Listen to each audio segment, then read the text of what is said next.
Webukeredde nga tukuleetedde enkuba kyeyeyasirira engalo bambi kw'ossa n'ebigere abasawo balina bye boogedde bitiisa. Nga ate webukeredde nga Kakwenza munnange ayabizza President wa NUP Robert Kyagulanyi Ssentamu. Nsonga ki? Nsonga za mukyala owa NUP nago tugalina. Webukeredde nga munnange bba wa Fibi avuddeyo n'ategeeza nga we yali agenda okufa oluvannyuma ng'omwana we yaakazaalibwa. Nsonga kye yali egenda okumutta nago tugalina. Tukuleetedde nno olutalo oluliwo wakati wa Shiba Kalungi kw'ossa ne mujjawe anti munnange yayagala omusajja omufumbo. Nabyo bibino tubikuleetedde. Webukeredde nga full figure munnange bamuyisizaamu eggaali. Ani amuyisizaamu eggaali? Tugenda kubeera nga naye mukuwaka kati no. Soko subscribinga likinga atereka obubaka bwawo mu comment section. Mangi ge tukuleetedde olunaku olwaleero era kkiriza tubeere nga tugatandikirawo. Eggulire lye tukuwa mukwano woba olina obubaka bw'oyagala okuteekawo mu comment section. Comment section yiyo mukwano oba osobola okuba nti nno obuyisaawo. Tukuleetedde omukyala wuuno mukwano webukeredde. Omukyala ono ayitibwa Sylvia Namuli wa myaka 4. Bambi Sylvia Namuli ng'agenda ku kyeyo asobola okuba nti naafuna ssente eziweerera abaana be, wabula ekyeyo tekyamutambulira bulungi. Yali yakatuukayo ng'amazeeyo emyezi 2 n'alwala okutwalibwa mu ddwaliro nga bamugamba nti mbu ensigo ze ziriko obuzibu. Kakati munnange we baatandika okumulongoosa agenda okudda engulu ng'ate engalo ze kw'ossa n'ebigere biri bwe bityo nga wooli mu kubiraba ng'engalo zisiridde ate era nga n'obugere busiridde. Kati nno munnange ono yagenda yeetambuza yakomezebwawo mu ggwanga lyattu Uganda ng'ali ku kagaali. Katubeere ng'ate tumukuwa. Ntandika okuwulira olubuto nga lunnuma ngendako mu kalwaliro akaali okumpi nga sinnagenda mu ddwaliro saayina kizibu ku bigere wadde ku ngalo. Nantwala mu ddwaliro eryali eddene saamanya kati awo saamanya byaddirira. Kuddamu okutegeera nga ndi mu ICU nga ndi bwe nti nange simanyi ki kye nnaba. Laba nga obulamu bugenda kaluba kubanga abaana bato nina obbakolerera nange gennyini okwekolerera. Kuba nali ngenze mbeeko kye neekolera ng'omuntu naye kati tekituukiridde. Omuntu yali yeekolera nga ndi bwe nti yali yeeyoleze yali ayeenaaza. Era nga tannajja yatugamba baŋŋambye bagenda kunsalako engalo n'ebigere naye nzikirize babisale. Mbojjusa kuba ŋŋamba senga nasigala bino byonna tebyaliwo mu kusooka naye ate omala gabeerawo. Byebyo nno munnange amawulire ago gannaku. Kaakati abasawo bavuddeyo ne bagamba nti bajja sooka bakole kyonna ekisoboka nga tebannaba kuba nti naate bamusalako engalo kw'ossa n'ebigere naye nga embeera weetuuse mbu yandibanga kati ajuliridde kuba nti naasalibwako obugere kw'ossa n'okuba nti naate asalibwako engalo. Bwe bityo naate webiri, wabula abasawo bagambye nti kino kirina kukolebwa n'obwegendereza kubanga ensobi yonna yonna eyinza okukolebwa ate munnange eyinza okumujja mu bulamu bw'ensi eno. Kkiriza tubeere ng'ate tweyongerayo munnange. Kakwenza simanyi oba yakyusa atya biki naye avuddeyo munnange ate n'abeera ng'awalampa pulezidenti we, n'abeera ng'awalampa pulezidenti wa NUP Robert Kyagulanyi Ssentamu. Agambye nti no munnange ono obudde obusinga yabumala munnange ng'ali mu kulaga feelings eri omukyalo ono munnange eyali akwatidde NUP bendera ayitibwa Sultan Salima. Okitegeera jjukira nti akalulu baakamukuba. Kaakati no Kakwenza yavuddeyo n'alyoka agamba nti bano nti baamala obudde bungi munnange nga beeraga mukwano era nga bali indoors oba nga bali munda okusinga obudde okubumala nga banoonya obululu ebweru mu bantu. Nga bw'oli mu kulaba screenshot eyo mukwano togamba nti ate omugambo tugutemi. bwe bityo we biri erudde eyo we bukeeredde munnange nga ekyabadde ku haamu haamu no bavuddeyo ne bamutabukira omugagga bavuddeyo ne bamutabukira kubanga munnange wali bizinensi ye munnange amazzi gayonoonye ebintu by'abantu okitegeera nate si wewo wokka naye ne muowino munnange nakyo kyabadde kikambwe nga we tuli mu kuba nti nate tukulaga Uganda zaabu Uganda zaabu labo obugagga bwe tulina munnange abantu munnange embeera yeeyo gye bakoleramu ate gavumenti eno ekyayagala kudda mu buyinza kaakati munnange embeera yeeyo abantu gye bakoleramu bwe bityo no ebyabadde ku hamu ng'enkuba munnange etonnye ate era munnange ne muowino kaakati abamu bavuddeyo ne babeera nga ate basabula omugagga hamu okitegedde katukuwa obutambi buno. No, look at you. Gamba, otabulwa n'okutabulwa. Engera amazzi tulinga abali ku nnyanja. Tulinga abali ku nnyanja.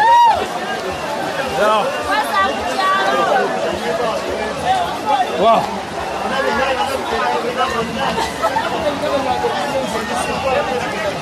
Ekiriwo.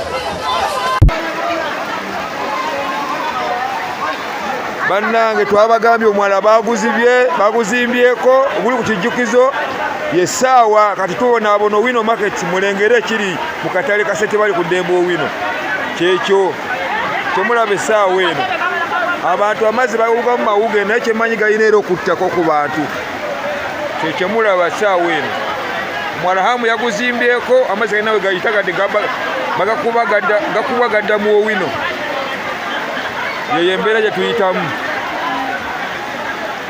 oza mulaba mu maduuka mulaba ekiri mu maduuka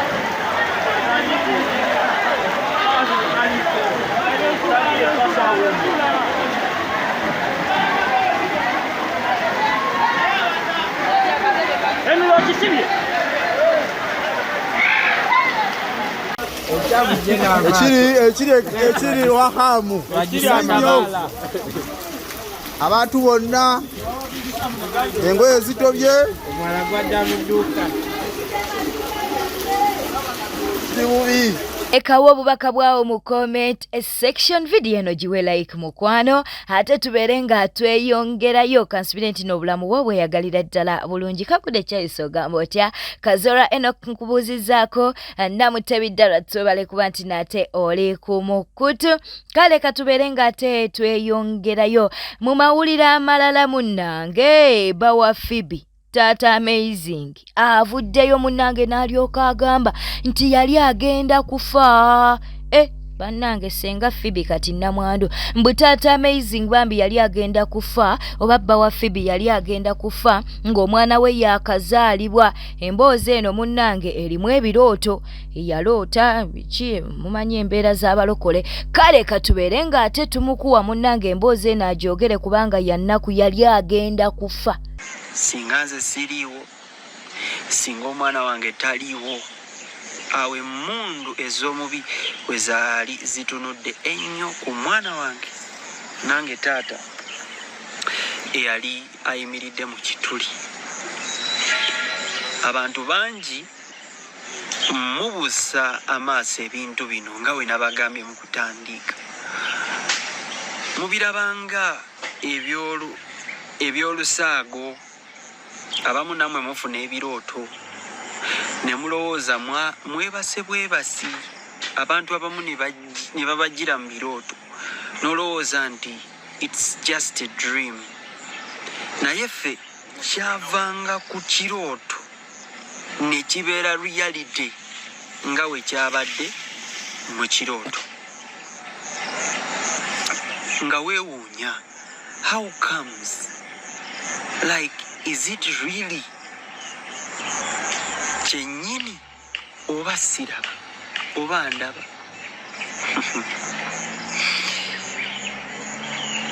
omwana wange yali yakamala kuzaalibwa ng'ayisizzaawo olunaku lumu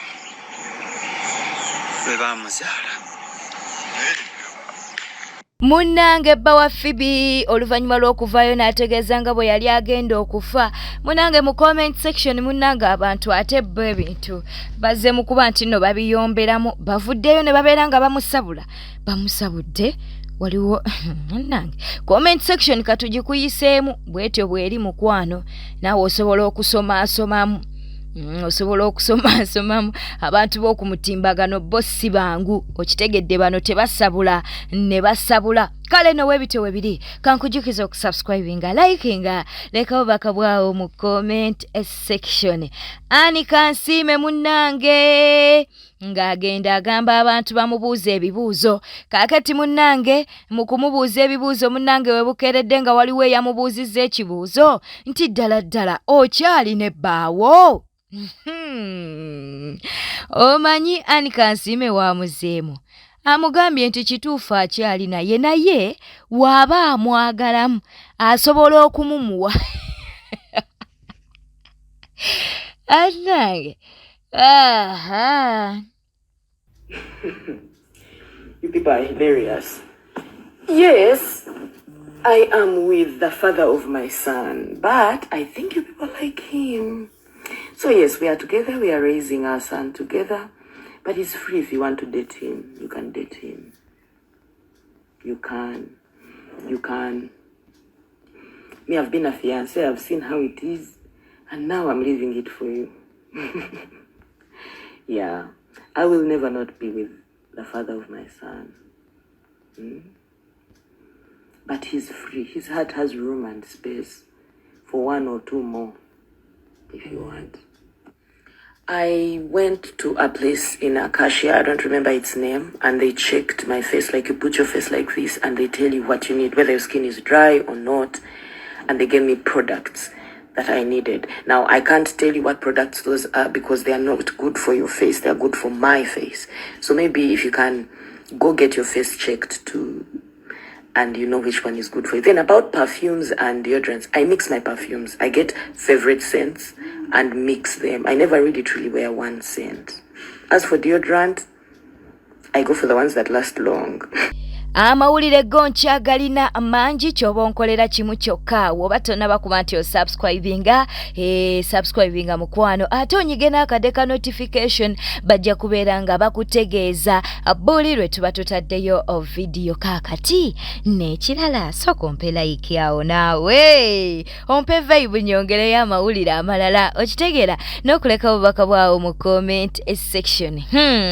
Katukutwaleko mu lutalo lwa Shiba Kalungi munange nakawere kwosane mujjawe obu audio munange bwatereddwa obukambwe era nga n'olunaku olweggulo twabukuwaddeko nga munange waliwo okuwanyisiganya ebigambo wakati wa Shiba Kalungi okwosa ne mujjawe. Shiba Kalungi yagambye mbu ye omwami oyo yamulaba dda baali beemanyi ddako era ng'omwami munange tamugamba nga nti nayina ne famire, tamugamba nga nti nayina n'abaana.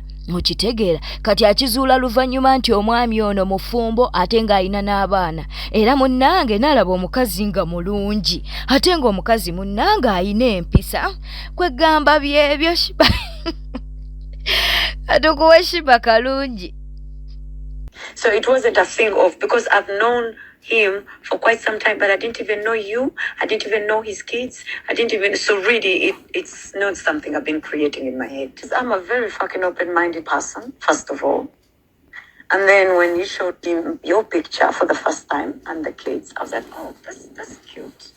And then I'm like, I want to meet her one time. And then when you came to Uganda, he's like, okay, come around. And then I met you and you're a beautiful human. And I'm attracted to beautiful humans.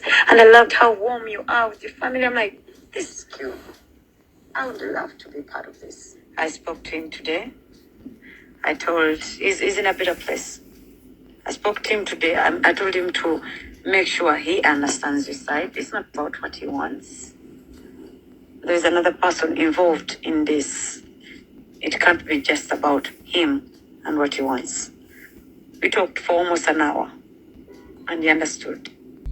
Bwe tweyongerayo munnange mu mawulire ate amalala getukuleetedde Gayono simanyi lwaki naye ate ensonga za Ajatizula ne Hajji Ali ate munnange yazirimu nnyo oba bamusasula mekanze naawe ensonga zino oluusi waliwo waziteekamu feeling kaakati olunaku olwaleero avuddeyo n'abeera ng'ate atabukira Ajatizula.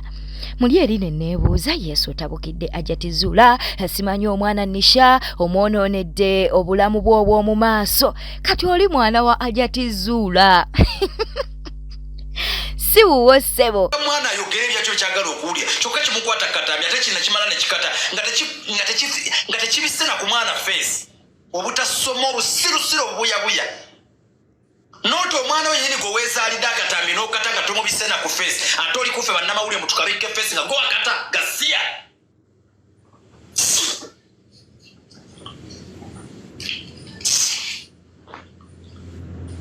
gwakata omwana we yennyini n'olema n'okugamba nti owayikankate naye ngambisa omwana face n'okata kali ku social media kabungeeta oli kuba amawulire mubikkeko face mujje omwana betwinoko gasiya nga gwakaleeta mu media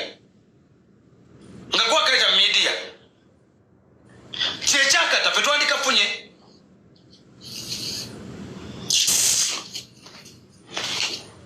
kitadde akatambi omwana wakyo kimwononedde future akatambi kikatadde ku TikTok kuno abaana batasensinga bo batambuza buli kyotadde tebaliiko musima biki they are not professional what they are doing katate golimo njo omwana wange mitu byange nga kuwakata mwana omwononera future oyo omwana agenda kunyiikira obulamu bwe bwonna kati nkubuli yazula ne bwoliba tolaba nti tebakyawa bakyala musibanya maama gwe bagenda kukyawa n'amalala ogo bagenda gapamira gwe n'amalala ogo bagenda gapamira kasiya omusajja ali mu kkomera wano. Amawulire go tukyagalina amangi katukutwaleko mu lutalo lwa Fulufiga ne Doni Asia. Bano balina kye bafaanaganya. Bonna tebavumye.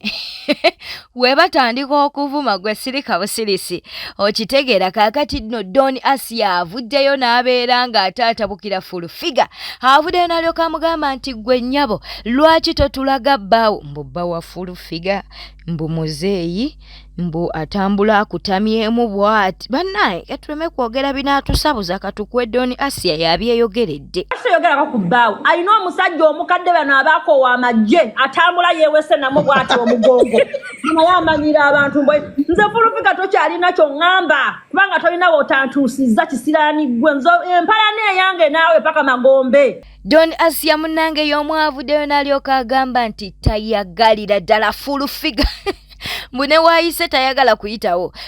Bangamba yakusiba mugeyena mumuliro ndikuwalanirayo nayongera okutegeeza yagamba weekalakasa yakufukamiza n'akuyiwa vivi omuliro gwe tulibeeramu ogwo guliba gusinga ogwange oli kukazi gunanfuusa oli guli gwanko kabiza abantu amazigo okuva lwe baakukira ne bakuwa ekifo ky'obwa president advisor nayongera okutegeeza nti nze tontiisa olaga ensi nti oli waaki talomye banange nze mukazi gwenkuwalana. Bwetyo betambudde badde mulabi mulungi wale kwekumira ku News Park Channel obudde bw'okumakya tukuwa amawulire mu kanyomero kaffe akawebukeeredde nga tukuwa amawulire munnange g'otaasobodde kufuna mu kiro. Ene News Park Channel subscribinga likinga leka obubaka bwawo mu comment section. Nkwagala nnyo Mukama akumpeere ate omukisa Sunday ennungi eri abo abagenda okugendako mu kkanisa abavuddeyo olunaku olw'eggulo ate n'abaavaayo oku Friday